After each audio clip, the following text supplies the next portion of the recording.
What if I told you? The Beckham family didn't start falling apart after the wedding photos went viral, but after the cameras were turned off.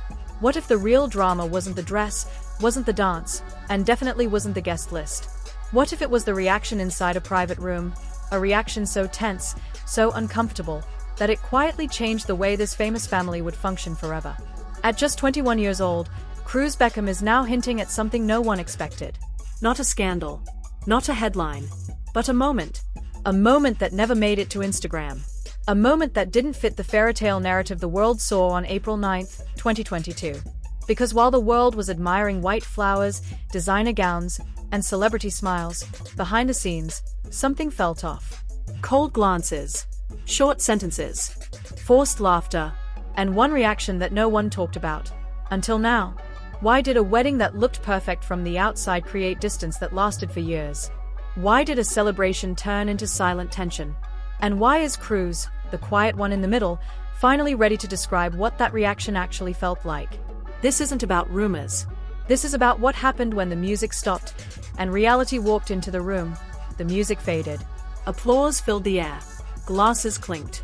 Cameras flashed. And for everyone watching from the outside, the Beckham Peltz wedding looked like a royal ceremony dipped in Hollywood gold.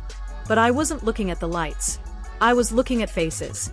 Because when you grow up inside a family where smiles are trained and silence is a survival skill, you learn to notice what other people miss.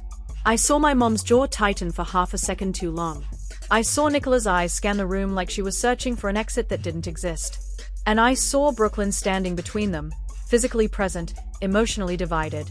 Nobody argued. Nobody raised their voice. That's not how this family works.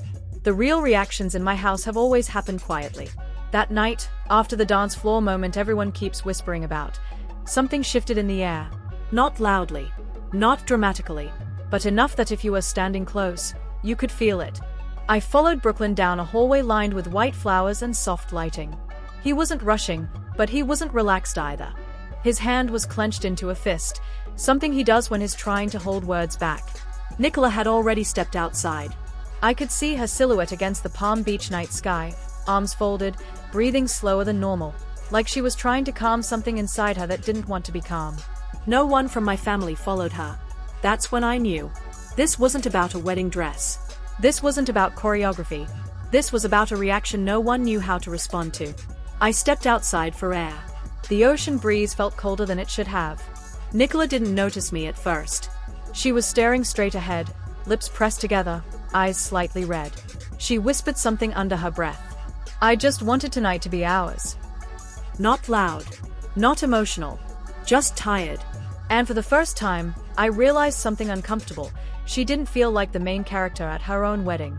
Inside, the party continued. Laughter, music, guests unaware that something invisible had just cracked. When Nicola went back in, her smile was perfectly shaped. Anyone looking at her would have thought she was glowing. That's the thing about trained environments. You learn how to put emotions back in the box before anyone sees them. But emotions don't disappear. They wait.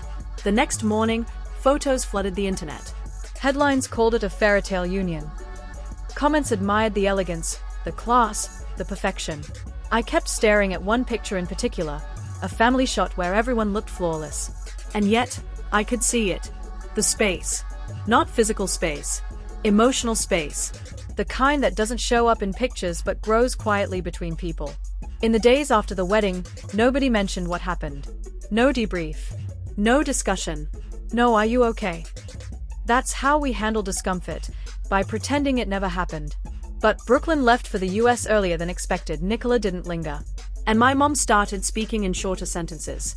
That's when the reaction turned into distance. At dinner one night in London, someone casually brought up the wedding dress again. Nicola had chosen Valentino instead of one of my mom's designs. The explanation was polite, logical, respectful. But logic doesn't always touch emotion. The table went quiet for a little too long. Knives clinked against plates. No one argued, but no one laughed either. I realized something important that night. In a family that is also a brand, symbols carry more weight than words. A dress isn't just a dress. A dance isn't just a dance. And a reaction isn't just a moment. They become messages. By summer 2022, something had changed in the rhythm of our family. Brooklyn and Nicola weren't around as much. Invitations were sent, but replies were delayed. Calls became shorter. Visits became rare. No one blamed anyone. But everyone noticed. Absence is loud in a family like mine. Birthdays came. Seats stayed empty. Events happened. Excuses were polite. I remember one evening when my mom rearranged seating at the table without saying why. She moved a chair slightly inward, like adjusting it could make the person appear. My dad filled the silence by talking about football. He does that when he doesn't want to talk about what's actually happening. I sat there thinking about that night in Palm Beach. About the hallway. About Nicola outside. About the words she whispered. I just wanted tonight to be ours. I started to understand that the wedding wasn't the start of the problem. It was the moment everyone realized there was a problem. By fall, social media started doing what it does best, creating sides. People online said Nicola took Brooklyn away. Others said our family was too controlling. The internet loves simple villains. But the truth is always more uncomfortable. No one was trying to hurt anyone. Everyone was trying to protect something. Nicola was protecting her place as a wife. My mom was protecting the structure she'd built for decades. Brooklyn was protecting his marriage. And I was stuck in the middle, watching it all unfold quietly. One afternoon in Miami, I ran into Nicola in the kitchen. No cameras. No staff. Just us. She looked at me and asked, "Do you ever get tired of being in the middle?" I nodded before she finished the sentence. She said, "Me too." That's when I realized this story wasn't about conflict. It was about boundaries colliding with tradition. And that collision started the moment the music stopped at the wedding, when the reaction no one talks about began shaping everything that came after. Time passed, but the feeling from that night in Palm Beach never really left. It didn't explode into arguments. It didn't turn into dramatic confrontations. It did something far more dangerous. It settled. Quietly. Like dust you don't notice until everything looks different. By early 2023, our family rhythm had changed so slowly that if you weren't paying attention, you'd miss it. Fewer group photos. Fewer overlapping schedules. Fewer moments where everyone was in the same room at the same time. And in a family that used to move like a unit, that was loud. Brooklyn wasn't showing up the way he used to. Not loudly absent. Just carefully distant. The kind of distance that feels polite but permanent. I remember a family gathering in London. Big table. Familiar faces. Laughter in the background. And one chair that stayed empty the entire night. No one said his name. That's when I realized something had shifted from temporary to intentional. Later that week, I saw my mom scrolling through her phone in the kitchen. She wasn't looking at fashion sketches. She wasn't replying to messages. She was staring at a post Brooklyn had made. No accusations. No names. Just a sentence about new priorities and protecting what matters most.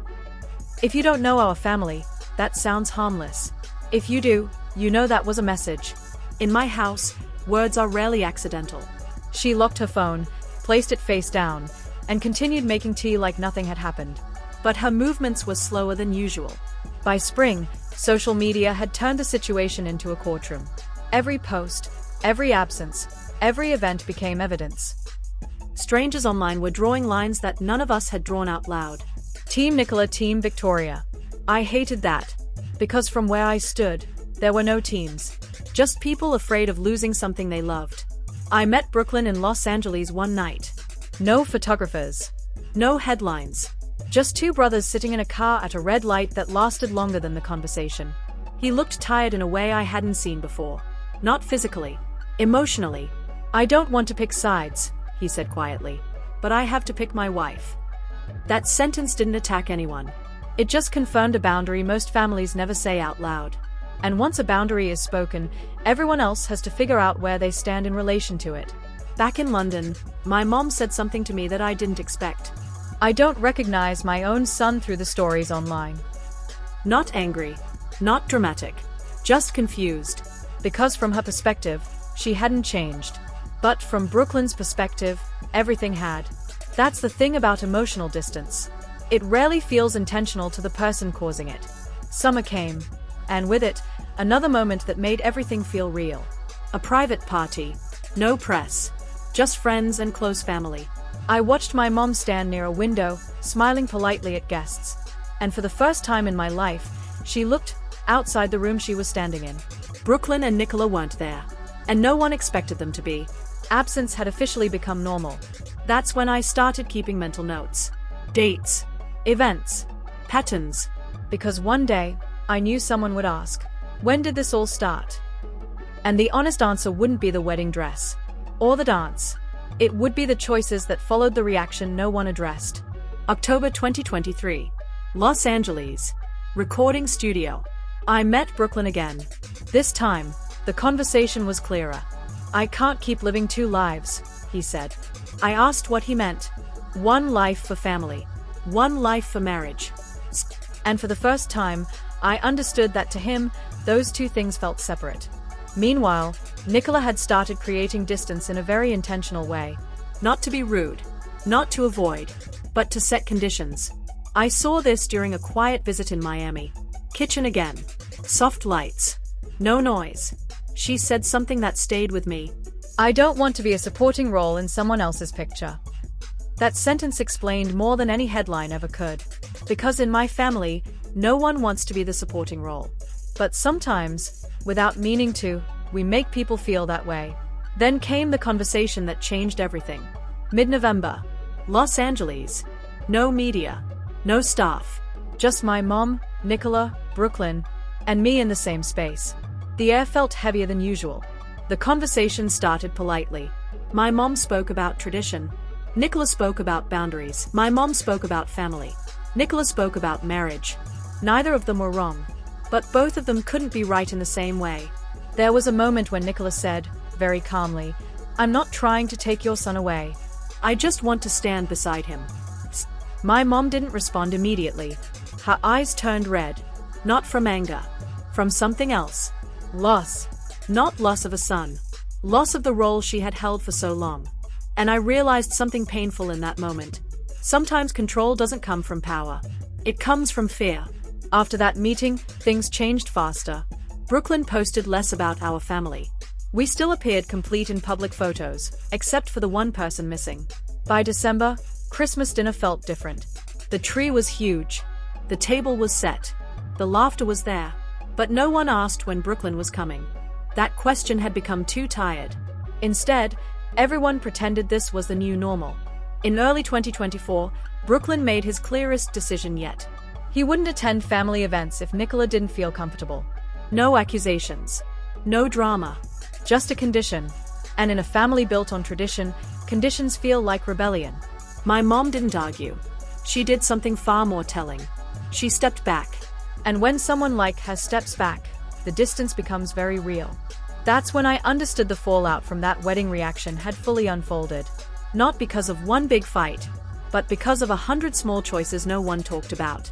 By the time 2024 rolled in, the situation had stopped feeling like drama and started feeling like history in the making. Not the loud, explosive kind. The quiet kind people only understand years later when someone finally tells the full story. And from the outside, everything still looked perfect. Public appearances were polished. Interviews were friendly. Social media posts were carefully timed. If you didn't know what to look for, you'd think the Beckham family machine was running exactly the way it always had. But behind that perfection, something had permanently shifted. The first real sign came in February. A major event. Cameras everywhere. Reporters lined up. Guests dressed like they were attending royalty. And for the first time in a long time, people weren't asking what Victoria was wearing. They were asking one question: is Brooklyn coming? When the answer quietly turned into no, the whispers didn't stay whispers. They turned into headlines. Articles started using phrases like ongoing tension, family rift, and behind-the-scenes conflict. Comment sections became battlegrounds filled with strangers who were suddenly experts on a family they had never met. Some blamed Nicola. Some blamed my mom. Very few people considered that this was bigger than both of them. Because this wasn't a fight. It was a realignment. And realignments don't make noise. They create distance. Then came the private conversation that made me realize there was no going back. I was in Miami with Brooklyn, sitting outside late at night. No cameras. No expectations. Just honesty. He said something I had never heard him say before: I love my family. But I don't feel understood by them anymore. That sentence wasn't angry. It was resigned. And resignation is far more permanent than anger. Because anger can be fixed. Resignation means you've stopped trying. Meanwhile, In London, my mom had started doing something she had never done before. She stopped commenting publicly. No subtle posts. No quotes. No quiet messages hidden in captions. Silence. And for someone who built a career on expression, that silence said everything. People mistook it for pride. It wasn't. It was exhaustion. Then, a story started circulating in private circles. Not online. Not in tabloids. Among people who had been close to the family for years. They said the issue wasn't the wedding. It wasn't the dress. It wasn't the dance. It was the moment after the wedding when everyone went back to their normal roles, except Nicola refused to step into the one that had been quietly prepared for her. She didn't want to join the Beckham brand. She wanted to exist outside it. And that, without anyone saying it out loud, felt like rejection. Spring 2024 brought another turning point. A family celebration was being planned months in advance. Invitations were sent. Schedules cleared. But before confirming, Brooklyn asked one question. Will Nicola feel comfortable there? That question changed the tone of the entire planning process. Because now, it wasn't about who was invited. It was about who felt safe. And that word, safe, doesn't usually belong in conversations about family dinners. The event went ahead. Brooklyn and Nicola didn't attend. No public explanation was given. But privately, everyone understood what that meant. Then something happened that almost no one noticed, but it mattered the most. My mom stopped expecting him to show up. Not angrily. Not dramatically. She simply adjusted her expectations. And when a parent stops expecting, the emotional distance becomes official. Summer came, and with it, more public questions. Interviews where reporters carefully danced around the topic. Headlines that pretended to be polite but were clearly fishing for a reaction. But the reaction never came. Because by now, everyone involved had realized something. Talking about it would make it worse. So they did the one thing celebrities rarely do. They let silence tell the story. And silence is loud. In August, I had a final conversation with Nicola that changed how I saw everything. She wasn't defensive. She wasn't emotional. She was calm. I don't hate anyone, she said. I just don't want to disappear. That's when it clicked. This entire situation wasn't built on hatred. It was built on identity. My mom had spent decades building a family that moved as one. Nicola had spent her entire life building herself as an individual. Neither of those things are wrong. But they don't blend easily. And Brooklyn was stuck in the middle of two worlds that both made sense, but couldn't coexist in the same way. By late 2024, the public had stopped waiting for a reunion. They had accepted the narrative of a family rift. But what they didn't understand was that this wasn't a break. It was a redefinition. A new version of family that didn't look like the old one. Less shared space. More boundaries. Fewer expectations. And strangely, less conflict. Because once the expectations disappeared, so did the arguments. That's the part no one talks about. Sometimes distance doesn't come from hate. It comes from people finally being honest about what they need. The terrifying part? It all started with a reaction no one addressed after a wedding that was supposed to be perfect. A look. A feeling. A moment where someone felt unseen. And instead of talking about it, everyone moved forward politely. Until polite turned into permanent. Now, when people ask me what really happened after Nicola Peltz's wedding, they expect a scandal. They expect shouting, betrayal, drama. But the truth is far more unsettling. Nothing exploded. Everything slowly drifted. And in families, drifting is harder to fix than breaking. Because you don't know exactly when you started floating apart. You just wake up one day and realize you're not standing in the same place anymore. So now you tell me, was this really about a wedding? Was it about a dress, a dance, a look, a reaction that lasted only seconds? Or was that moment just the crack that revealed something much deeper that had been building for years inside one of the most famous families on the planet? Because here's the part no one in interviews will ever say out loud. Nothing happened. And somehow, everything changed. No shouting matches. No public fights. No explosive statements. Just silence, distance, and a slow emotional drift that turned into a new reality before anyone realized what was happening. That's what makes this story so unsettling. It feels quiet, but it hit like an earthquake. So I want to know what you think. Do you believe Nicola simply wanted her own identity and space? Or do you think Victoria couldn't let go of control inside a family she built for decades? Or is Brooklyn the one who had to choose a side in a situation where no one was truly wrong? Drop your opinion in the comments, because this is one of those stories where perspective changes everything. And if you want more deep dives into the hidden truths behind celebrity families, silent feuds, and the stories no one dares to tell publicly, make sure you like this video, subscribe to the channel, and turn on notifications. Because the next perfect family we expose might not be as perfect as it looks.